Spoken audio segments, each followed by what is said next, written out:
every person in this room, this is going to be a newer thing. You may have heard bits and pieces in some of the other seminars, but this is one of the best things and the most up-to-date things that Dr. Majors does is hormone. Now, hormonal, and he'll go through this, but some hormonal areas of your body, reproductive organs, thyroid, prostate, these are all areas that are very, very sensitive to hormones. And so, now that we're playing ready, here we go. Okay, so let's talk about hormones. One of the fastest growing cancers in the world, and everybody knows are hormonal cancers. So what are hormones, and how would a hormone cause cancer? So hormones tell the cells what to do. They're chemical messengers. So hormones can tell the cells to replicate, to grow. Make sense? So what is cancer? Cells that are what? Growing out of control. So a hormone can tell the cells to grow out of control or not. Make sense? So hormones are brilliant, they're smart. Hormones don't cause cancer. The imbalance of hormones cause cancer. Let me make sure I say it on this side. Hormones do not cause cancer. Your estrogen is not causing cancer. Your testosterone is not causing cancer. It's the imbalance of hormones that are causing it. It's the imbalance. So what we're going to talk about now is, number one is, what is that imbalance? Number two is, how does it get out of balance? Then number three is, how do we fix it? Do you guys want to know that? Yeah. So it's not your hormones, it's the imbalance of hormones. So types of hormonal cancers, we know breast, everybody knows that. Ovarian, uterine, prostate in men, thyroid in both men and women, colon, and one more is lung. Lung. Any cell of the body that has receptor sites for hormones or estrogen can become cancerous. So even the lungs have receptor sites. The lungs have receptor sites to bring in estrogens. Colon has estrogen receptor sites. So if you have too much estrogen versus progesterone, we're going to talk about, that's where you increase your cancers at. So here's the three causes. This is how we get, remember, it's not hormones that cause cancer. What is it? Imbalance. It's the balance of hormones. The imbalance causes the cancer. The balance of hormones is amazing. It's amazing. If I did nothing but knock your estrogen down, women, do you feel amazing when you have no estrogen? Menopause, do you feel amazing during menopause? It's horrible. Because when your hormones are out of balance, it's horrible. Your sex hormones are your health hormones. When do we usually, men or women, when do you feel probably the best in your life? At what age? Teenagers, 20 and 25, when you have the highest amount of sex hormones. Right? So we feel the best when we have these estrogens, when we have these testosterones, we have a balance of progesterones. Okay, three causes of hormone imbalance. Number one, how do these hormones get out of balance? Number one, estrogen doesn't cause cancers. The imbalance of estrogen does. Estrogen tells the cells to multiply. So women, when you were younger, 12, 13, 14, you needed some cells to grow. They're called your breasts. Would you guys agree? And so those breasts need to grow. So the brain has to recognize that, hey, it's time for your breast to grow. So it begins to produce more estrogen. Would you agree? So you have more estrogen, otherwise you would not grow breasts. Every month of your cycle, your estrogen levels have to go up and back down to thicken up your uterine lining. And then they go back down again. So is estrogen good or bad? It's good and it's very necessary. The problem isn't estrogen. The problem is the imbalance of it. Because if estrogen caused cancer, when you were 14 years old, guess what you probably should have gotten then? You should have gotten cancer. Men, they say, how many men have heard, or you heard anyone, that testosterone is why men get prostate? Too much testosterone is why they get prostate cancer. Has anyone ever heard that? What the doctors have said for years is, oh, it's too much testosterone that causes prostate cancer. Well, I have a 13-year-old, and he doesn't have prostate cancer, and he's got a lot of testosterone. how does that even make sense? It's the imbalance. So in a female, progesterone, remember the estrogen and progesterone? Progesterone protects. Just remember that. Progesterone protects, estrogen builds. Cancer isn't because too much estrogen, it's because of the imbalance of progesterone and estrogen. It's the imbalance of these. When your estrogen's rising, when you're 14, 15, 16, 17, 22, your progesterone was also rising. And so it counterbalanced it. Does everybody get that? And that counterbalance, progesterone relaxed and it protected you from getting cancer, and estrogen was feeding. So it's not the estrogen, it's the imbalance. It's the imbalance. Too low of progesterone and too high of estrogen, guess what you're going to get, women? Cancer. Even men. Too high of estrogen with testosterone, it will knock your testosterone down. So men, you don't have low testosterone because God made a mistake and didn't give you testosterone. It's because your estrogens are too high. It is knocking down your testosterones.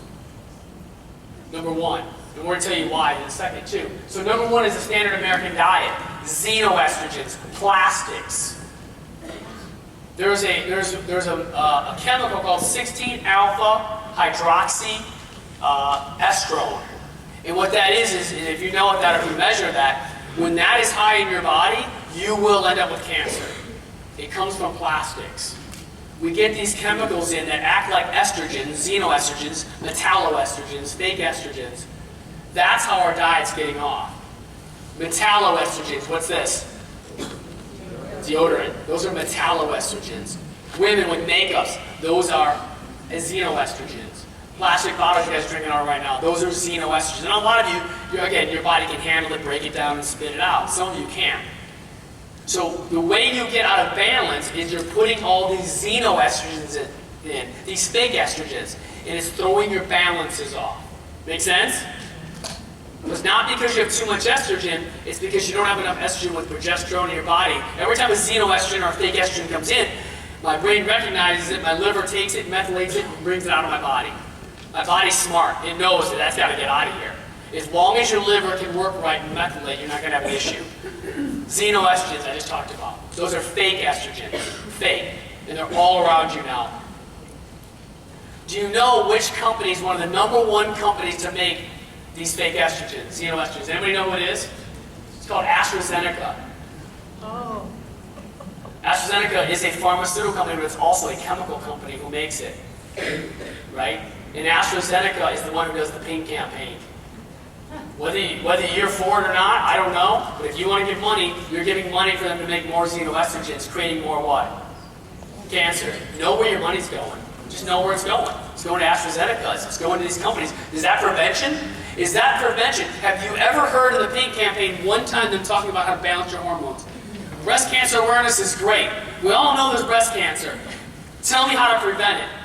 That's the campaign I want to know. How do you prevent it in the first place? How to reverse it? Prevention isn't doing a mammogram every year. That's finding it after it's there. Prevention is knowing what it is, how it happens, knowing your levels. Most of you hear somebody just came up to me with a hormonal cancer. I said, what is your progesterone estrogen ratio? I don't know. They're giving you tamoxifen. Do you know tamoxifen is a carcinogen, just named as one of the #1 carcinogens that cause cancer? That's what they give women who have estrogen-positive cancers to block them off. And it can work temporarily. But isn't it more important to know your PG, what's called PGE2 ratio, progesterone-estrogen ratio? Progesterone does what? Protects, and estrogen builds. So I want to know my ratio. So if a woman came to me with a positive hormone cancer, what should I be running every month? Should I be checking her cancer, or should I be checking what caused her cancer? Which one? What are doctors doing? Just treating the cancer, thank God. But I want to know what caused it. I'm not going to give her a aromatase inhibitor. You know what those are? They stop the aromatization of good estrogen to bad estrogen, or testosterone to DHTs. I'm going to figure out how to get her levels back to normal again. That's true prevention. Finding out what your ratios are now or preventing them, that's true prevention. Would you guys agree? Again, I'm not against it. That's not what I'm saying. It may sound like it up here. But I'm not against it. I'm for getting you healthy again. So Last thing is stress. Stress destroys and creates a hormone imbalance. Why? When you stress, what does your body produce more of? Your adrenals have to produce more of. Cortisol. Cortisol. When you increase your cortisol, you start depleting other hormones, like progesterone, like estrogens. When you deplete your cortisols, right? So in order for the body to keep making all this cortisol at the beginning, it's going to have to take away from the progesterones. So now you guys see how your levels are going down? Your levels go down. So again, I'm not just going to run a PGE2 ratio, I'm going to run a cortisol panel on you. Why? Because we need to know your cortisol levels. Because most of you, here's cortisol. When you wake up in the morning, cortisol's high. You wake up, you're happy as ever, you have all this energy. And then slowly as you go to bed around 10 o'clock, your cortisol goes back down and you go where? You go to sleep. And then you sleep all night because your cortisol's low, and then you wake up in the morning. But not a lot of people, at nighttime they're awake, morning they can't get up, 3 o'clock they fall asleep. Does that sound like anybody you know? That means you have a cortisol imbalance. And if you don't get that thing balanced out, you'll end up with a major hormonal imbalance. So your adrenals are very important. Does this help some of you? I know I'm kind of really getting in detail here. Oh wait. So now, let me go back. I don't want you guys to look at that yet. Yeah, listen, everybody, my staff was looking at this slide like, please don't explain it. I'm going to do this very simply. What I want you to know is, every hormone of your body is built. They're built. They need to be made. As soon as my body needs more estrogen, when I need more estrogen, what recognizes it? My brain.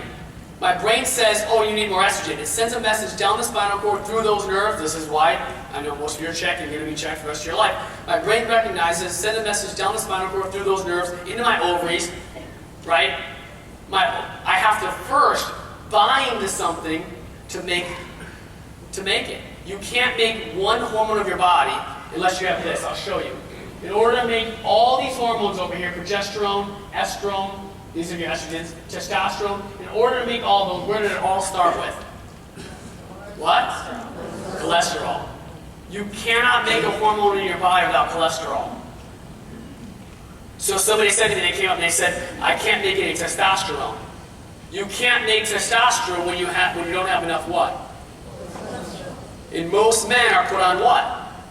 Cholesterol-lowering drugs. You can't make your hormones anymore. Or women. You can't make them. My body always does everything. Every symptom is the body doing the right thing at the right time. So for men, as he gets older, what's getting lower in a man as he gets older? Testosterone. So what does the liver have to produce more of? Cholesterol. Well, the doctor doesn't look at anything except for cholesterol, says, oh, you're going to have a heart attack, and he comes over here and knocks down your cholesterol. Your brain needs cholesterol. Every cell of your body needs cholesterol. Every hormone needs cholesterol. It's built of cholesterols. So if I knock your cholesterol down, I will knock your testosterone down, I'll knock your hormones down. You need cholesterols. You need good, healthy fats all day long. That's why your testosterone is low. 2 reasons why testosterone goes low in a man. Number 1, you have too much estrogen pushing out testosterone. From what? How are they getting too much estrogen in a man? From what? Xenoestrogens. And then what happens is, he can't make any more testosterone. So now his testosterone's low, he has this overriding estrogen. And guess what he's going to end up getting? Prostate cancer. Right? Because testosterone heals. Progesterone heals. Estriol heals. Estradiol, and the 2 different ones, so estradiol and estrone are more than your dangerous estrogens. There's more than one estrogen. I'm not going to go on that. Okay. Now, also, these hormones can aromatize, which means they can move into even bad androgens. Which means for men, most prostate cancers come from their testosterone converted into DHT. It's DHT I measure, not their testosterone. So what a doctor does if a man has, who here knows somebody who's ever had, you don't have to tell me it's in your family, but anybody knows somebody who's had prostate cancer, what do they get rid of in their body? They castrate them. Because doctors believe, medical doctors and oncologists believe that you have prostate cancer because you have too much testosterone. So they castrate them. And so they can't make testosterone anymore. But guess what? Guess what he's still building? Estrogens. And guess what's feeding the cancer? Estrogens. And all of a sudden your PSA's up. You're like, wait a minute, I don't even have a prostate anymore. I don't make testosterone. It's not testosterone, it's the conversion of testosterone to DHTs. It's the imbalance of hormones. It's the imbalance of hormones. I know I went too much on that, sorry. Okay. So, and that's why I love Time Magazine. You guys have seen this before. You know, they said no cholesterol, no cholesterol. Then all the research came in and said, oops, we made a mistake. Now we eat cholesterol again. So estrogen, what is it? Again, I just talked about it. It's produced by the ovaries, but in lesser amounts. I want you to read this, women. But in lesser amounts by the adrenals and the male testes and every fat cell. So number one, God didn't make, let me go back so you guys can't read that. God didn't make any mistakes.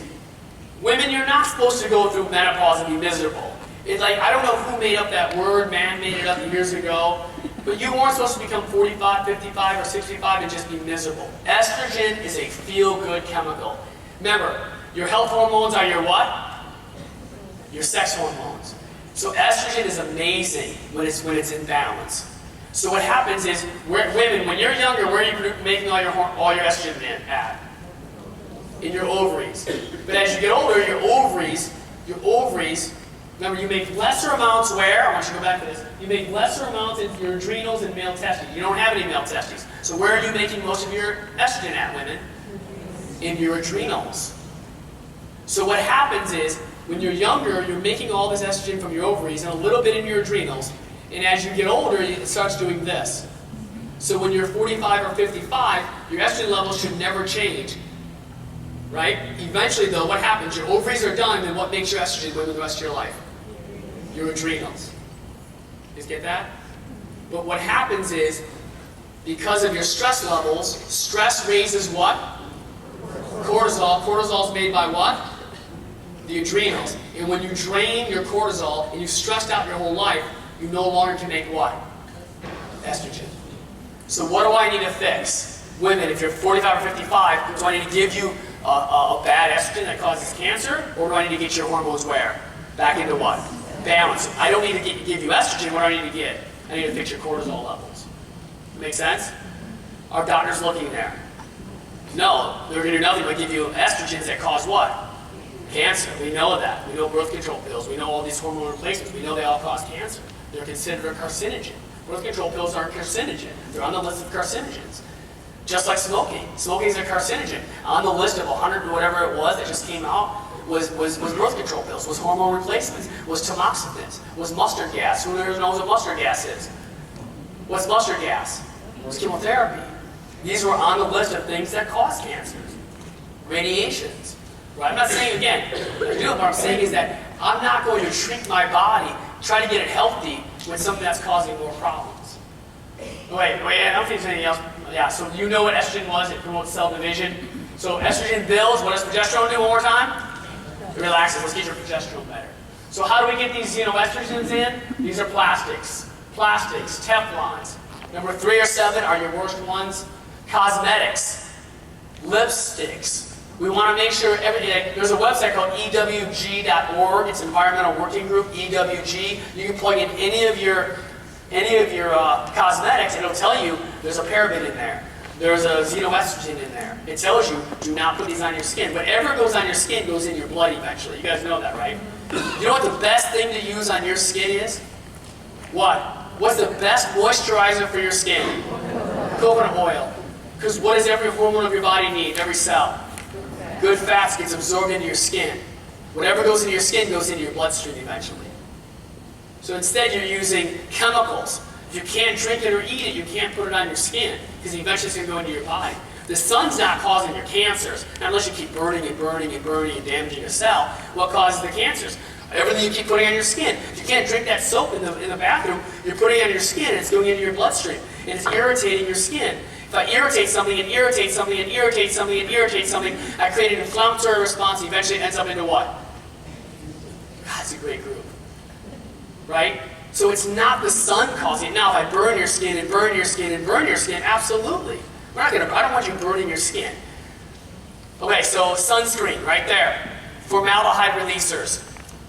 Toxins in household cleaners are 3 times more likely to cause cancer than air pollution. We're worried about air pollutions and everything. Your household cleaners are worse. So how do you prevent this? Your job of your liver is to detox you. It's to break down these xenoestrogens or any toxin that comes into your body. As soon as the brain sees a toxin, the liver it'll tell the liver to go get it, break it down. The liver has to break it down and spit it out of the body. It's called methylation. And a problem with most people is, for example, you have 2 children in a family. You guys have seen this before. One child both have a vaccine on the same day. I mean, I have sets of twins. They both got the same vaccine, and one was autistic. Was it the vaccine? They both had the same vaccine. Was it the vaccine that caused it? No, it was what? It was the child's environment. That one child had, when we ran a test, had what's called an MTHFR mutation. He couldn't methylate. So I would rather know my methylation before I did anything. So he couldn't methylate. A lot of women, your genetic reason why you're getting cancer is not because your mom had breast cancer, it's because your mom had a gene that doesn't allow you to break down the xenoestrogens and balance out hormones and aromatization or aromatize or whatever, right? It doesn't have the ability. So it is true we can have things that are genetic, but all those can be fixed. All those can be fixed. So liver, we detox, we minimize toxicity. Diet, when you increase your healthy fats, we help stop hormonal cancers, we keep balance there. High intensity, short duration workouts. Why? Because when you move at a high intensity, you break down and you bring in more oxygen. Support for your body detox channels. How do we detox the skin? What do we need how do we get things out of the skin? What do we have to do? Sweat, lungs, breathe, colon, bathroom, kidneys, bathroom, liver. How do we get things out of the liver? We got to detox them. We got to push them out. That's why we do things that are going to help. Milk thistles. We're doing our daily detox I'm going to go over. We're doing these things that are going to help the liver speed up. Lymphatic system, which is your garbage truck of your body and helps get everything out of there. Fat cells. Fat cells actually help you detox estrogen out of your bloods and everywhere. Because where do most toxins go to rest? In your fat cells. The fatter you are, no offense, the more toxic you are and the sicker you become. Because your fat cells are also endocrine glands that are full of hormones. They're full of toxins. So why do we detox? Why do my children detox? Why does my wife have to detox? My children are every 3 to 4 months. The right kind of detox. You just can't go, I'm going to go to the health food store and grab a colon detox and we're going to detox. That's not a detox. That's a colon detox. We're talking about cellular detox. Remember, you're made up of how many cells? 70 trillion. And toxins get into these cells. So if you want to truly detox, we detox out of the cells. So that's what the detox system is. It provides the glutathiones. It goes in, right? We increase glutathione in the morning by taking the supplement in the morning. I know a lot of you are taking this. We take part 1, it's a 2-step process to truly detox. We raise the glutathione, we bind to these toxins, we put it into our colon, and then before we go to bed at night, what do? We take our activated charcoals and carbons and chlorellas and all these things, and then what do? We go in the morning, we sit on the toilet, and we get rid of all the toxins. Cellular, pull it out of the cells, raise the glutathione, put it into the colon, then get it out of our body. That's how you truly cellular detox. That's why most of you feel that in 2 to 3 weeks. That's why most of you lose your weight for the first time in 10 years, even though you didn't change your diet, because when you start to detox, your brain begins to hear leptin and you start to burn fat faster. The reason why you can't lose weight is you're toxic. No matter I haven't eaten in 2 days, I still can't lose a pound. That's because your body's holding on to fat as a protective measure. So detox system. So stress can be deadly. Again, I just went through most of these things before. Destroys the intestinal tract, creating leaky guts, destroying your immune system, heart attacks, strokes, cancers. Why? Because it creates more inflammation. Heart attacks are from inflammation. Hypertension, inflammation. Strokes, inflammation. Cancer, inflammation. Immune system shuts down. When you're gastrointestinal, 80% of your immunity is where? In where? In your guts. Viral link disorders. Why? Because your immune system goes down when you're stressed. Who here has ever had like me, like right now, you're like, my nose is running a little bit. I woke up this morning, I can feel something coming on. But so guess who's been working hard for 4 weeks and traveling the country and all over and not sleeping? Me. So what is my body naturally going to do? My immune system is weaker. It's under Jared's fault here today. No, I'm just kidding. But and it's my fault. I have a problem because this is what I'm doing for the next 3 weeks and traveling all the time, never stopping. But if I get sick, I'll fix it. So I'm going to keep you guys healthy. Okay, so viral link disorders, skin problems, autoimmune diseases. Why? From the leaky gut. So stress is very deadly. Why? What happens is your adrenal glands are very important. Your adrenals are there to produce what? Help produce what? Cortisol, epinephrine, norepinephrine. Epinephrine and norepinephrine are what give us the energy. We're the only, remember, we're the only animals that actually walk upright, right? There are a few who can get up, but they always go back down and get up. That's because we produce more norepinephrine. We have more energy. That's from the adrenal glands. And the more you stress out. The more you try to stimulate from fake stimulants. You're doing all this caffeine in the morning, caffeine to keep you moving. When you stimulate these adrenals, and you keep stimulating and stressing them and stressing them and stimulating them, you burn out these adrenals. So an illness, a life crisis, difficult situations, drain the adrenal resources. And you end up becoming sick and have a hormone imbalance. That's why the adrenal column. A lot of you are already taking the adrenal column, you saw the adrenal energies. You saw those. That keeps our adrenals healthy. You've got to keep your adrenals healthy. These are the symptoms. Trouble getting up in the morning, going to bed at night. You're alert after 6 o'clock, but you were tired all day. You have difficulty bouncing back from stress, tired, overrun down, overwhelmed. You crave sweets. That's because your adrenals are shot. You crave salty things. I think it's all of us that we got sweet stuff. Okay, so exercise. So after Allison, we have about 6-7 minutes left. You guys okay if we finish up with exercise? This is powerful stuff on the new exercise we do. So this is going to be some great stuff.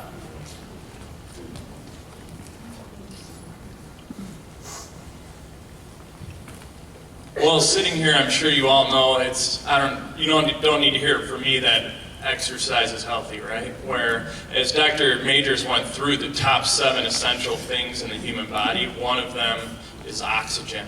And so cancer thrives in an anaerobic environment where there's no oxygen, and healthy cells thrive with oxygen. Where when we exercise, it raises. Oh, sorry, I've never used one of these before. But so when you exercise, it actually gets oxygen into the cells. It helps boost your immune system, and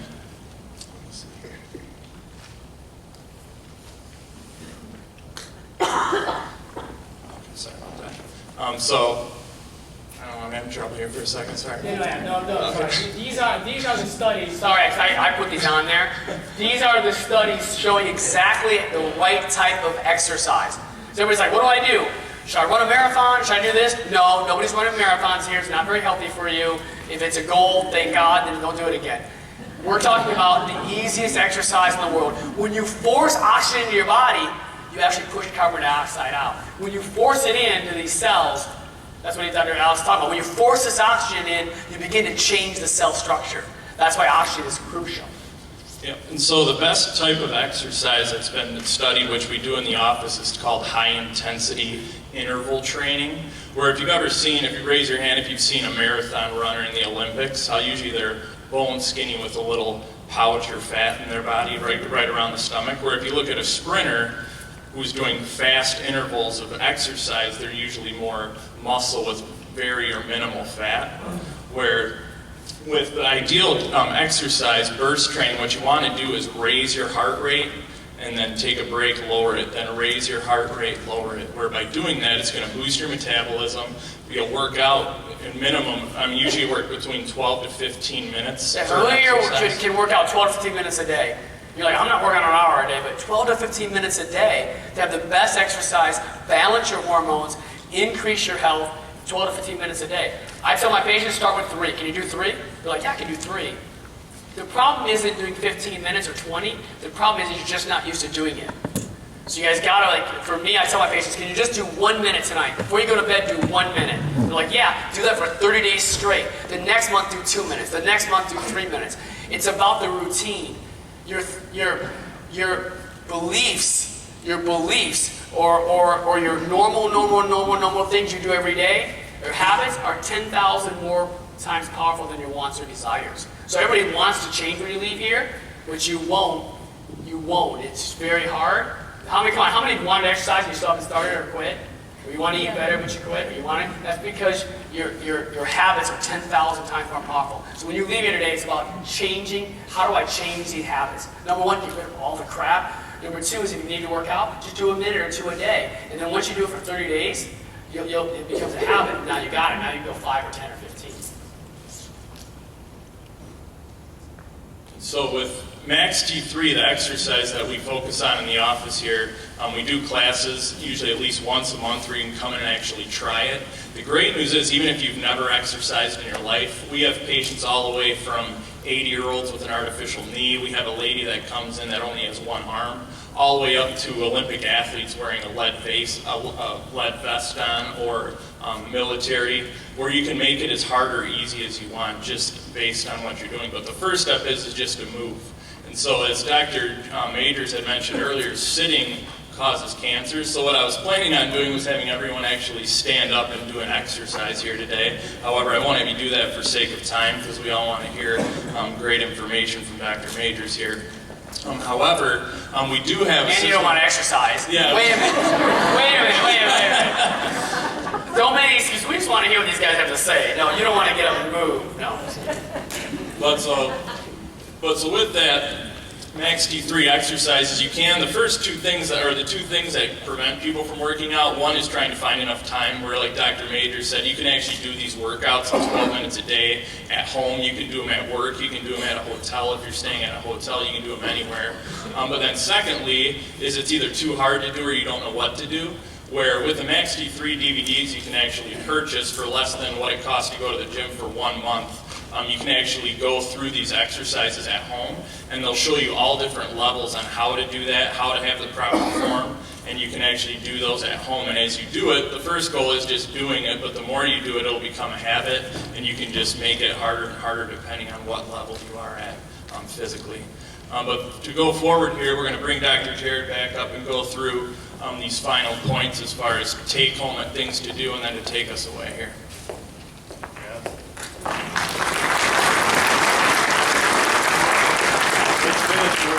There's pretty much work. Has everybody got enough information to take something home and use it? Okay, so what I ask you to do as we're finishing up here, take your action step and write it down. Take your action step. What are you going to change? What are you going to take? What are you going to work out? What are you going to do? You know, you have the mindset, you know, like Dr. Major says so smoothly. Remember it, because it's our fault, it's also our ability to improve, right? We can make all the choices. Clear your nerve system, put the right foods in, the right supplements,